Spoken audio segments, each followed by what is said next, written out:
Doctor Yunus সরকারের ১.৫ বছরের সময়ে রাষ্ট্রপতির যে আসলে কিছু করার ক্ষমতা ছিল না বা তিনি এক প্রকার গৃহবন্দী ছিলেন, আমরা সবকিছুই জানি। এবং সেই জায়গা থেকে সাংবিধানিক সংকট না তৈরি হতে তিনি যে তার পদে স্থির ছিলেন, সেটিকে আমরা সাধুবাদ জানিয়েছি।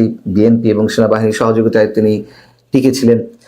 যাই হোক, কিন্তু নির্বাচনের পর রাতারাতি হঠাৎ যেন চোখ উল্টে দিলেন রাষ্ট্রপতি মোহাম্মদ শাহাবুদ্দিন। কার সঙ্গে চোখ উল্টে দিলেন? তাকে নিয়োগদানকারী যে দল আওয়ামী লীগ কিংবা সাবেক প্রধানমন্ত্রী শেখ হাসিনার প্রতি।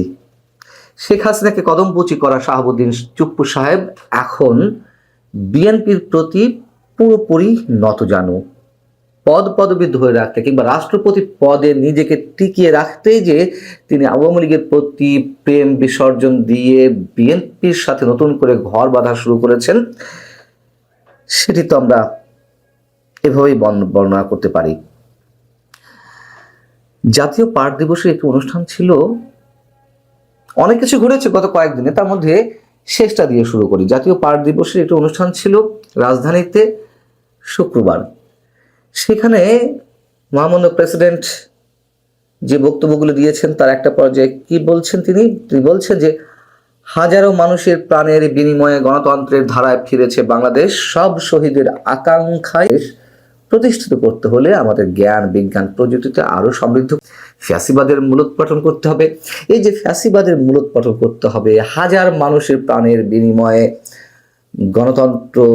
গণতন্ত্রের ধারায় বাংলাদেশ ফিরেছে, এই কথাগুলো উচ্চারণের কি প্রয়োজন ছিল? আমরা শহীদদের স্মরণ করতে পারি, মুক্তিযুদ্ধে শহীদদের, সারা বছর যে কোনো অনুষ্ঠান যে কোনো জায়গায় তাদেরকে আমরা স্মরণ করতে পারি, তাই সেই বিষয় নিয়ে কথা বলতে পারি। কিন্তু ২৪-এর মতন কোনো ঘটনার উল্লেখ করে বিশেষ শব্দ উচ্চারণ করা কোনো কারণ ছাড়াই বিশেষ বিশেষ কোনো অনুষ্ঠানে, সেগুলোর পেছনে নিঃসন্দেহে কোনো দ্রভিসন্ধি রয়েছে।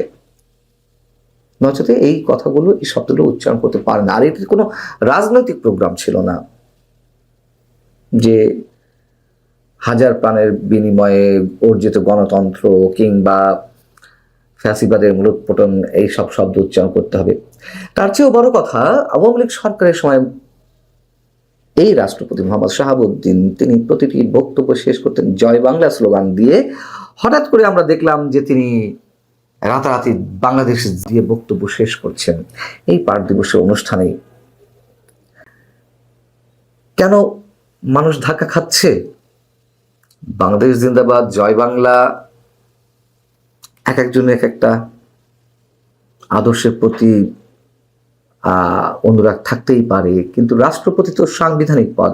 একই সাংবিধানিক পদে থেকে তিনি যখন এই পরস্পরমুখী আদর্শের সিমটমগুলো তুলে ধরবেন, তখন তো অবশ্যই মানুষের চোখে লাগার কথা। তাকে যখন রাষ্ট্রপতি হিসেবে নিয়োগ দিলেন শেখ হাসিনা, তখন তার দল আওয়ামী লীগের মধ্য থেকে নানান ধরনের সমালোচনা গড়ে উঠতে থাকলো। দলের বাইরেও অনেকে সমালোচনা করছিলেন, আমি নিজেও এইটির সমালোচনা করেছি যে কোন যোগ্যতায় মানে মোহাম্মদ শাহাবুদ্দিন সাহেবকে রাষ্ট্রপতি করা হলো।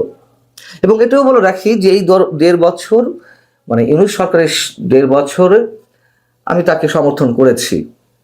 ওই যে সাংবিধানিক সংকট সৃষ্টি হবে, রাষ্ট্রপতিকে ছুঁড়ে ফেলা হবে, সংবিধান ছুঁড়ে ফেলা হবে, এইসব কথাবার্তা যারা বলেছেন তাদের সমালোচনা করতে গিয়ে রাষ্ট্রপতির পক্ষ অবলম্বন করেছি, এটিও বাস্তবতা।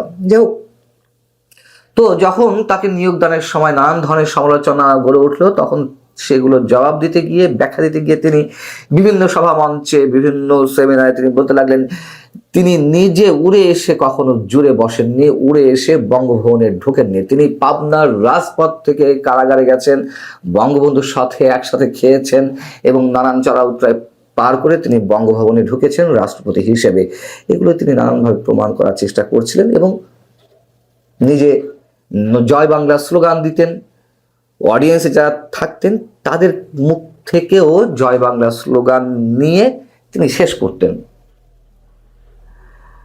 ৫ আগস্টের পট পরিবর্তন এবং বিএনপি সরকারের দায়িত্ব গ্রহণের পর কালের কণ্ঠকে সাক্ষাৎকার দেয়া থেকে শুরু করে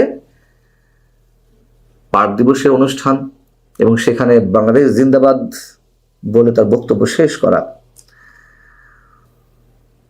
অনেক কিছুতেই এখন তিনি তুমুলভাবে নিজেকে প্রশ্নবিদ্ধ করে তুলেছেন মানুষের সামনে।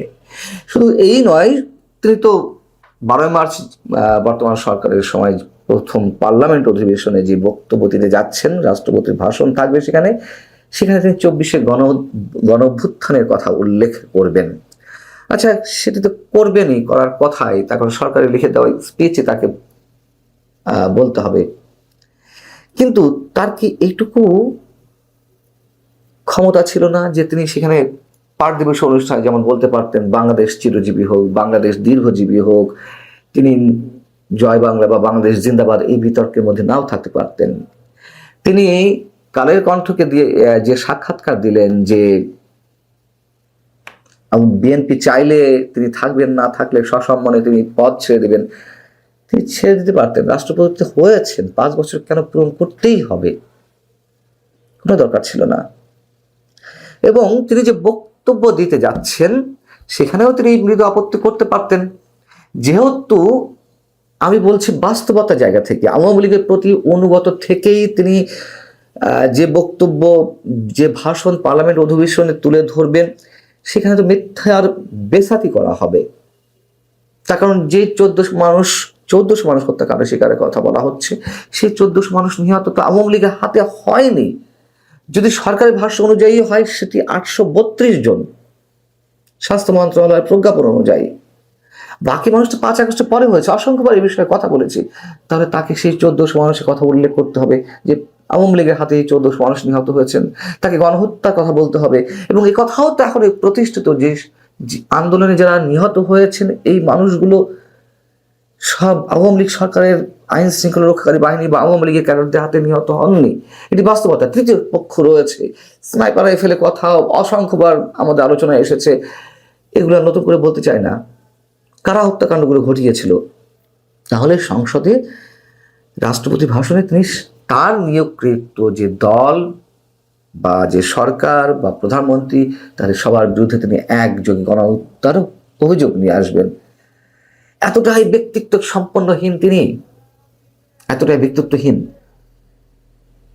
যে পদ পদবি ধরে রাখতে তাকে এসব কথা উচ্চারণ করতে হবে, সংসদে দাঁড়িয়ে মিথ্যা বলতে হবে। যারা মিথ্যা বলেন তারা বলেন, সে বিষয়ে কিছু বলছি না। রাষ্ট্রপতি, তাকে তো মিথ্যা উচ্চারণ করতে হবে। আমি মনে করি তিনি পদত্যাগ করলে এই মুহূর্তে কি হতো? কোনো ধরনের সাংবিধানিক সংকট তো তৈরি হতো না।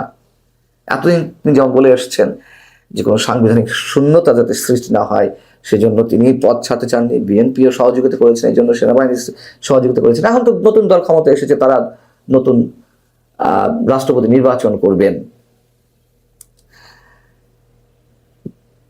আওয়ামী লীগের বিরুদ্ধে কথা বলতে শুরু করেছেন, জিন্দাবাদ বলতে শুরু করেছেন, সব কিছু বলতে পারেন। এবং যেসব অধ্যাদেশ এতদিন তার নামে বেরিয়েছে তাকে জোর করে বা এক ধরনের অস্ত্রের মুখে রেখে বিভিন্ন অধ্যাদেশে তাকে স্বাক্ষর করতে হয়েছে, আমরা জানি। আমি তো প্রথমেই বলছিলাম যেগুলো আমরা বুঝি যে তাকে কাঠের পুতুলের মতন শোকেসে থাকতে হয়েছে। স্রেফ অলংকার হিসেবে বঙ্গভবনে তিনি নিজেকে টিকিয়ে রেখেছেন, কিন্তু এখন তো আর তা নয়। বিএনপিও চাইছে শাহাবুদ্দিন চুপু সাহেবকে রাষ্ট্রপতি হিসেবে রেখে দিতে। তাদের কৌশল আছে যে আওয়ামী লীগের নিয়োগ দেওয়া রাষ্ট্রপতি মুখ দিয়ে নানান ধরনের পক্ষে নিয়ে আসাবে। এটা তাদের রাজনৈতিক কৌশল হতে পারে এবং সেদিক থেকে তারা গেইন করতে পারেন। আবার ডক্টর ইউনূসের যে রাষ্ট্রপতি হওয়ার একটি গুঞ্জন শোনা রয়েছে, অন্তত সেটিও তারা পাশ কাটাতে পারেন বর্তমান রাষ্ট্রপতিকে দিয়ে, বহাল রেখে, যে না আমরা এই মুহূর্তে কোনো চেঞ্জ করতে চাইছি না। তার যে মেয়াদ আছে 2028 এপ্রিল পর্যন্ত, সে পর্যন্ত তিনি তার মেয়াদ পূর্ণ করবেন, সাংবিধানিক ধারাবাহিকতা তিনি রক্ষা করবেন।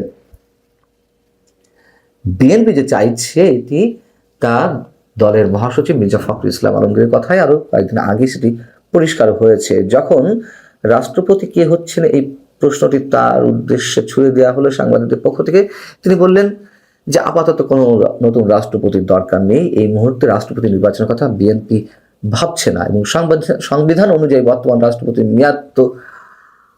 মেয়াদ পূরণ করার জন্য তার যথেষ্ট সময় রয়েছে। তার এই বক্তব্য নিঃসন্দেহে অনেক বেশি ইঙ্গিতপূর্ণ। অর্থাৎ বিএনপিও চাইছে তাকে ধরে রাখতে, তিনিও চাইছেন রাষ্ট্রপতি পদে যে কদিন আছেন টিকে থাকতে চান। কে ক্ষমতা ছাড়তে চায়, ক্ষমতা থাক আর না থাক, পদবি কে ছাড়তে চায়? কিন্তু প্রশ্ন হচ্ছে, এই ব্যক্তিকে রাষ্ট্রপতি পদে নিয়োগ দেওয়া নিয়ে যখন চারিদিক থেকে নানান সমালোচনার তীর শেখ হাসিনার দিকে বিঁধছিল, সেই শেখ হাসিনা কি এখন কিছু অনুভব করছেন, উপলব্ধি করতে পারছেন তার রাজনৈতিক জীবনের বিভিন্ন ক্ষেত্রে কতটা গুরুত্বপূর্ণ ভুল তিনি বিভিন্ন সময় করেছেন? উত্তরটি পাবো কিনা জানি না। ভালো